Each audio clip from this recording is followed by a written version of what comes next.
everyone, welcome back to another episode of The Marketing Brew. I'm Rashi, and as always, I'm joined by my co-host TJ. Hey guys, I hope you have been doing well and welcome back to another episode. Well, welcome back, guys. And today we are going to talk about something that is super fun. I know we say that in every podcast, but this one is actually really special for us because of the fact that this is something that we experience every day, not just as marketers, but even as normal human beings. This is something that we come across every day and we just don't see a lot of people talking about it. So we were extra passionate about this topic, and without further ado, let's get straight into it. It's all about the science of colors in the world of marketing, or more like understanding the psychology of colors in marketing. So, have you guys ever wondered why certain brands use a certain kind of font, or they use certain kind of colors, or why they have a different packaging for the different variety of products or services that they have to offer? Tisha, have you ever noticed that personally? I actually have, and I just want to say that when we both were discussing what topics to say in podcast and this topic came up, it's actually one of my favorites to talk about, and I got really excited actually to talk about this. It's very fun actually, and I think that colors impact actually 70 to 80% of what we do in marketing, not just marketing, and basically building a brand, if you want to say it that way. So let's talk about how it impacts us on our day-to-day lives. So according to me, I think that colors not only help you make decisions, but also invokes some kind of emotions in you. That's actually very subconsciously, you may not even notice it in everyday life, but that's what it is actually. So if you walk into a store and the discount, are you talking about the discount coupons? Oh my god, yes. So they're always in red, like wherever you turn your head. For example, if you just randomly turn your head and you see a red sign saying it's a sale or it says discount, it will catch your attention, and that's actually done very subconsciously, but it still will. Companies use it deliberately. It's not by chance that these colors are put out there for a purpose. It's meant to convey something. No, that's for sure. That's one of the most, I would say, common examples of how brands are playing with us when it comes to color, and they play with the human brain, and they attach it to the psychology of humans and how we work. So in everyday life, you would never see any brand making a red colored branding. It would always either be black and white, or sometimes I do see brands using some yellow and black too, just because yellow is a very bright background. But red is always associated with a discount code. I mean, when I go to a store and I see that, I'm heading straight for the red section. So no doubt about that. Exactly. And I mean, okay, do you like beverages? Do you like pop sodas? Yeah. Coke. Let's take the example of Coca-Cola or Pepsi. I mean, they are obviously one of the two, I don't want to say competing brands, because they are brands that take each other's competition very healthy. So this is a good example of how both of these brands have decided to succeed in the beverage industry by conveying two completely different set of emotions by using two completely different set of colors. So Coca-Cola is using red and black. It's very stimulating, very energetic. So if you want to do something, you grab a can of Coke, you're energetic, you're all done for the day. Whereas Pepsi, on the other hand, it's very refreshing. But it's cool. It's cool and soothing, and it's more like, okay, you grab a can of Pepsi, you consume that beverage, and then you suddenly come to life again. And so their branding is more, I want to say, blue and white. So their color palette is completely different. Coke is completely different, but they're both attacking the same demographic. Their persona is the exact same, but they both evoke a different set of emotions. They're actually so interesting. I think that there are actually two sides of a coin. Coke is presenting a very aggressive marketing, whereas Pepsi is more of a laid-back, chill kind of marketing when it comes to colors. And by talking with colors, I think that these days the modern companies that are coming up, or the modern marketers, they're going crazy with the colors. I mean, like, have you seen the billboards that these companies are putting up? There are so many colors, it's very hard to differentiate, I think. Yeah, it looks like a news channel. It looks like a screenshot from a news channel, or like an online advertisement. It has, like, I want to say, almost 10.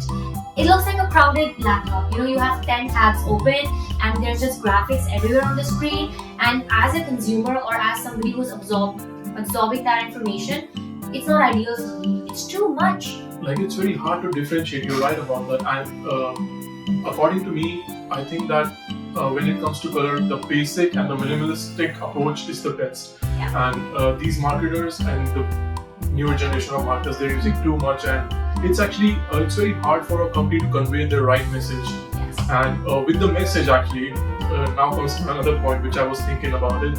It's like companies should be very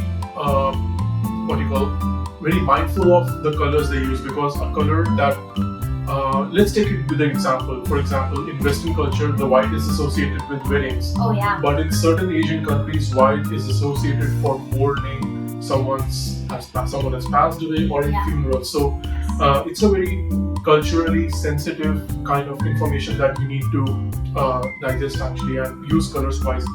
No, that's certainly very true. I think whenever there is a question of how to choose the right colors for your brands, as TJ mentioned, it's very important to understand the context that has been built around it. And again, like we mentioned in every single video of ours, this is a recurring point. As a marketer, you need to understand your context, and for that you need to do your background research. So of course, what works in one region or for one culture will not work for another culture. So if you are a brand that is global in nature, or you're trying to display your brand in a global perspective, you need to make sure that it is globally respected, and that people are reacting to it in a positive way.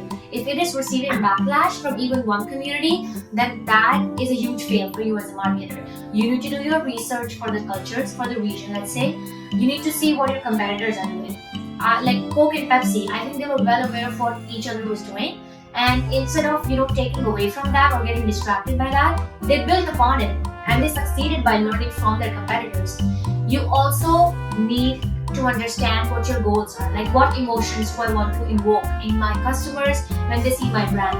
If I'm trying to set up like a jewelry brand, so I will make it very, I don't know, if it's a jewelry brand, I want to make it look very peppy, very bright, very happy. Like, I want people to be able to target their creative side, to bring out their artistic expressions in themselves.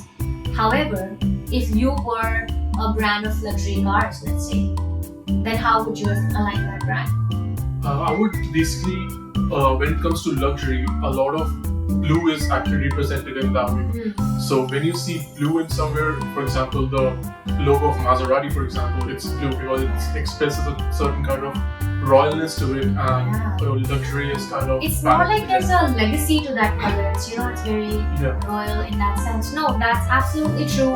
And I don't know if you would agree with me, but I always think when it comes to a brand, especially in this time and age, less is more. Yeah, actually. A lot of people are going to hate me for this, but I think this is true. Less is more. Less is actually more, and I think that by less we don't mean that just use one color. Yeah. There should be a color palette that you should use, not like 10 colors in one, but there should be some primary colors and there should be some secondary colors. For example, brands like IKEA, if you see, they have just two colors, blue and yellow, that they advertise around all their campaigns, and it works wonderfully. And the companies that are coming up these days, they put 10 colors in primary colors, the other 5 in the secondary, and it just messes up, and it just basically it takes away all the art and passion to that color thing in your marketing. And we, like I said, we often make decisions by the way a thing looks, by its colors, and it affects 70-80%. For example, let's say tomorrow you wake up and you see McDonald's color change to black and yellow. That would be such a bummer. You would be really hesitant to go and eat in a place that... It would break my heart, actually. Yeah. Because even before you finish saying McDonald's, the red and yellow is already established in your mind. That's what I'm saying. So companies should be very mindful if they're changing their whole branding or logo. And according to me personally, if I wake up and I see McDonald's being black or yellow, black and white, or the background being black and the big M in white or yellow, I would go crazy. It's like... it's hurting my nostalgia. It's like, you spoiled my entire childhood for me. I mean, and it's so true, because when you're on a trip and you're on a highway and then you see that McDonald's banner from like so far away, you've already made up your mind, oh, I see McDonald's, that's where I'm going to stop, that's where I'm going to eat. Because the company has built a certain set of emotions inside you. Like you said, nostalgia. That's a very powerful emotion when it comes to consumers ensuring transactions towards certain brands. Nostalgia is right, where the brands should try to target their customers. But yeah, that's so true. So coming up with primary colors, secondary colors, making sure that you do your own research, you have a color palette in mind, all of that just becomes super important when it comes to considering a certain set of colors and marketing it to your audience in a certain way. Yeah. That's everything that we want to talk about, and Yeah. I hope you guys take some learning from it and try using it. It's a hit and trial, like we always say, and it actually is a hit and trial. You should seek feedback from your friends, your family, your co-workers when you're developing that, because some of them, they just make decisions all by themselves, and it's often biased. It is often biased. So again, I want to add two things here. First, you always want an external perspective to what you're doing, because if I'm looking at a piece of document or a graphic that I created, that for me, okay, I've already created 10 copies of this. This is the best one out there.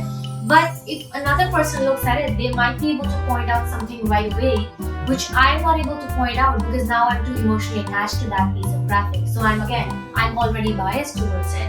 So you want to avoid that biasness by asking for external feedback, because whatever you see right away, that's always the honest feedback. That's always a first emotion, and that's first impression is the last impression. That's exactly how your customers are going to react to it.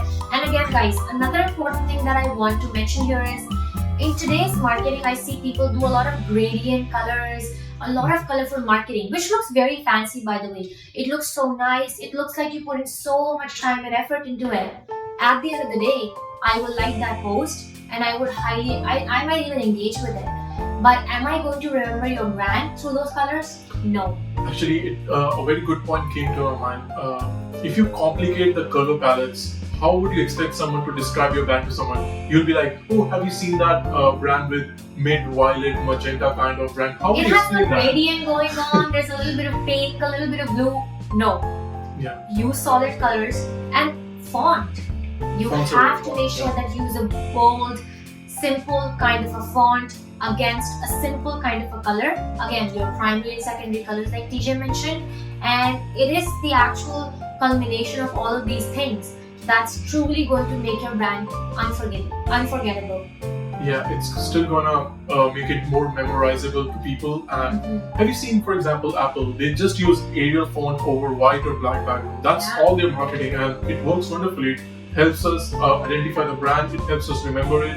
And if you see the new campaigns for iPhone 16, they're doing wonderful with it. Yeah, I think with Apple, that's always been the thing. Like, less is more, and they try to be simple. They try to be really simple about everything, and that's how people always are able to resonate with the brand and the values, instead of going gaga over the different colors or the graphics or just the immense scale at which a campaign is being done.